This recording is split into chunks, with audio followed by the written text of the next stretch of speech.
reality is, the thing that we're pointing at and the thing that we're aiming at is that the truth is non-dual. And that's the way it is. That's what you're actually experiencing. When you think about it, the thought process automatically starts to analyze and dissect and come up with these ideas about, well, this, what, that, and that will not end up going anywhere, because it will just, and it's not that the thoughts have no validity. It's just like science, materialistic science. It's not like that doesn't have any validity. It's just not the absolute truth. It's just not actually the reality of the situation. And that's why, in terms of this process, you have to you have to take the understandings, and this is why this is a study, this is a teaching. You have to take the understandings and you have to look for the experience of that understanding. So if we talk about non-duality, you know, I was reading this book by Rupert today, and one particular statement stuck out to me, and it refers to what I'm talking about, that what I'm doing here is sharing with you what the reality is to look for, to relate to see if you can actually experience non-duality. He says, one statement that he made in this particular chapter, he says, consciousness does not just perceive reality, it is reality. So there's a process in which the first thing in these teachings, the first thing is the recognition of awareness, the recognition of awareness. And for most of humanity, that's not recognized. If it's recognized, the way it's recognized is that I, as a person, am aware, rather than awareness is there first, before the idea of being a person. And once it's conceptualized that way, I am a person as am aware, then that becomes part of the reality within which the life is occurring. That becomes part of the experience that the person's having in the world as being separate and finite from the world. So once that setup is there, and then you operate within that setup just perpetuates more of that setup. But if you then take a step back and recognize awareness, and recognize as a first step in the process that awareness is first. Awareness is the reality, and then in the first step, awareness is the reality, like the screen is the reality and the movie's playing on the screen. So awareness is the reality, like the sky is the reality, and what's happening is happening in the sky. So that's the first step. And that step in and of itself can make a huge difference in terms of its practical application, right? Because the second step is to understand the nature of reality, the nature of awareness. And that understanding of the nature of awareness, and these things must be seen, like they can be said, but they must be seen. And when you're meditating, there's an opportunity to see them because there's not as much noise, there's not as much distraction. It becomes easier to recognize awareness, and it becomes easier to notice the nature of awareness. That's one of the reasons that I think the invitation that Mooji does is useful, because when you say see it, though, you're talking about us using our minds to see it. No. I'm talking about, see, when you think about it, that's the way it'll occur in the dualistic understanding, right?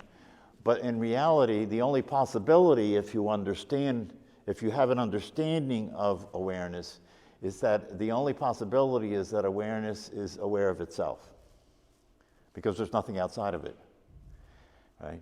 And what occurs inside of it, but it can't point to itself. it's not pointing to itself, it's being itself, right? And the being, and that's why I say you'll never see awareness, it can never be objectified, because you are it.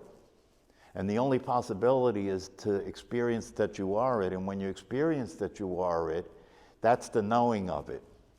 It's direct, so it's not like there's something separate that sees it, right? The knowing of it is, the being of it is the knowing of it direct. And that's non-dualistic, that's non-duality. And then you understand the nature of awareness, and this is where you come to see where the freedom comes in, the nature of awareness, by looking at it. And again, when you're looking at it, you're being it, seeing it. That's the thing that is hard for the mind to grapple with. When you're being it, you're seeing it, and when you're being it, you can see its nature, and its nature is that it's timeless, it's formless, it's changeless, it's reliable, it's consistent, it's not physical, all of that. And through that understanding of its nature, you can then see how the understanding of its nature and the direct experience of it provides freedom from suffering. Because when you're being that which is formless and timeless and changeless and completely consistent and never changes, then the suffering that comes from the impermanence that we experience in a dualistic world is gone. It's not there anymore, including who you've considered yourself to be. So the understanding of the nature of it is another step. And then the final step of non-duality is what I was just reading here. Is that when you see that the screen and what appears on the screen is the same thing. That what you're seeing, as you see what you're seeing right now, and again, I'm using dualistic language because I have to. But that nonetheless, you can still follow it to see what I'm pointing to. What you're seeing when you see right now is consciousness. There is no world, there is no separate reality happening. There is no materialistic reality.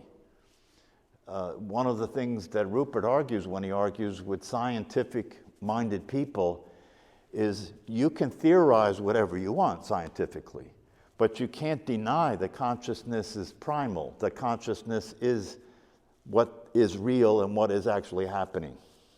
That has to be where you start from.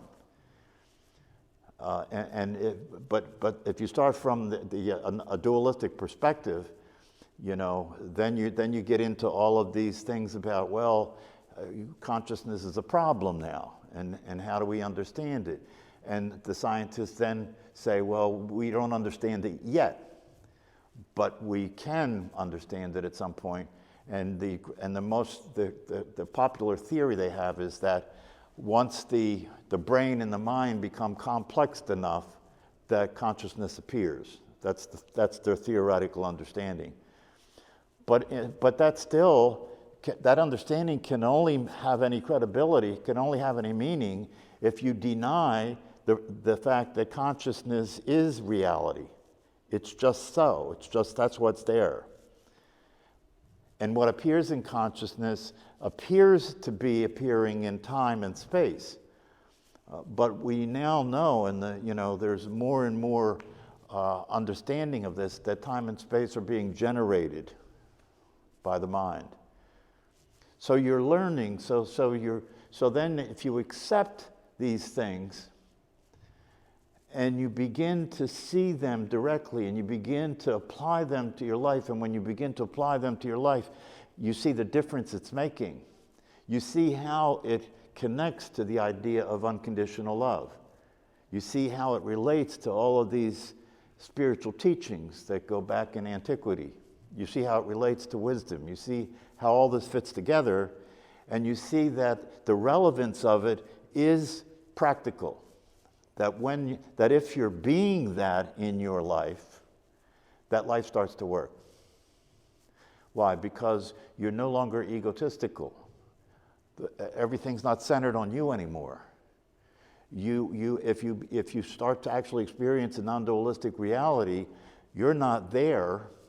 You can let go and allow what's always been happening to happen without interference, without your confusion, without your resistance, without your conflict with it. Because the truth is that the idea that people have, the idea you have that you're the actor, that you're the doer, has never been true. And so the fear that people have about letting go of that idea, that if I let go of that idea, then I won't have control. I won't be able to make things go the way I want them to go. I won't be able to stop things from happening that I don't want to happen. That's all part of the illusion. It's always been the case that what you thought you were is not anything other than an appearance. That's another way of saying that, if you want to put it in religious terminology, that's another way of saying that God has always been in charge. So when people say, not my will, thy will, they're not really surrendering anything, they're just acknowledging what's true. That's always been the case. And you're just letting go of the idea that you're separate and that you have your own will, and that has to be the position that you're in dealing with everything. I was listening to Richard Rohr today. Have you guys listened to him at all? You should check him out because he's a priest. He's a Franciscan priest. But he speaks this very clearly, but he speaks it in a way where he is showing how Jesus Christ was awake. Jesus Christ saw things as they were and was trying to communicate about it to people. That's what actually was happening. And when he said that the Father and I are one, he was talking about non-duality. That's all. He was talking about non-duality. In the time that he lived, and the way that people communicated, he expressed it through stories and through mythology and so forth, like the Father and I are one. In today's way of understanding that would be non-duality. And that's one of the things Richard Rohr says. That we're living in a time now where it's possible for us, because of our access to so much information and so much knowledge and so much wisdom, it's more possible than it ever was for us to see things as they are, and it's more possible for us to realize the experience of things as they are, as non-duality and as who we are. But you have to see, that's the thing. And that's one of the things that I've been really harping on recently, is that if you get enough of an understanding of this to understand the implication of it, then your motivation to be a student of meditation and a student of the truth and a student of non-duality is natural. That it's just something that you constantly are interested in, constantly want to deepen your appreciation and insight and understanding about. And as you do that, and these concepts become more real and they start to connect with your experience, your direct experience of them, then you can hold, for example, you can hold the idea of non-duality. You can hold that as you live your life, and you can look to see how that's so. Oh, no. You're deconditioning your brain. You're deconditioning the learning process that you went through to end you up believing that you're separate from life. But one of the things that Rupert Spira says is that this isn't then anymore, and we're not living in that primitive reality. We have access to so much information, And human consciousness has evolved from then until now so that this direct approach goes directly to those teachings, which were considered high teachings. And you can go on YouTube, and there are Sogen teachers there that you can listen to talk about this. You can look it up in Wikipedia, and it'll explain what Sogen is as a teaching. Is Sogen a direct approach? Yes. It is. Yes. Yeah. And that's one of the things that Sam Harris was talking about. He was making a distinction between mindfulness practice and mindfulness understanding and mindfulness meditation and Sogen teaching. You know, and that's what I have tried to do here is to say to you that mindfulness meditation is basically vipassana, and vipassana is basically following the breath, training your attention, and being able to recognize how your senses are interacting with reality. Right? That's vipassana, that's mindfulness. They don't even go in teaching basic mindfulness meditation, they don't even go into the details of what it really is in terms of vipassana, which is what mindfulness comes from. It was taught the way it was taught here in the West by John Kabat-Zinn so that it could be accepted, right? Because he introduced it as mindfulness-based stress reduction. That allowed people to accept it. But if he were to introduce it and said, well, this is a practice that will allow you to realize that you don't really exist, nobody would buy that. You know, you couldn't, but because he introduced it the way he did, it became popular. It's accepted as a method of stress reduction. It improves physical health, it improves mental health. But the problem with that, and Sam Harris tried to allude to this, is that it doesn't really give you the real understanding of what the purpose of meditation is. And that's why he makes a distinction between mindfulness-based teaching and meditation and Sogen and the non-dualistic approach. Well, he's a famous atheist. Is he converting to something else? No. No, well, all that he means by being an atheist is he doesn't believe in God the way God is usually conceived. The religious God. Right. But that doesn't mean he's not religious or spiritual. He doesn't believe in God. See, that's the whole thing. He doesn't believe in God. It's not necessary to believe in God when you see things as they actually are and you understand that the collective awareness, that the non-dual reality is God. That's not a belief.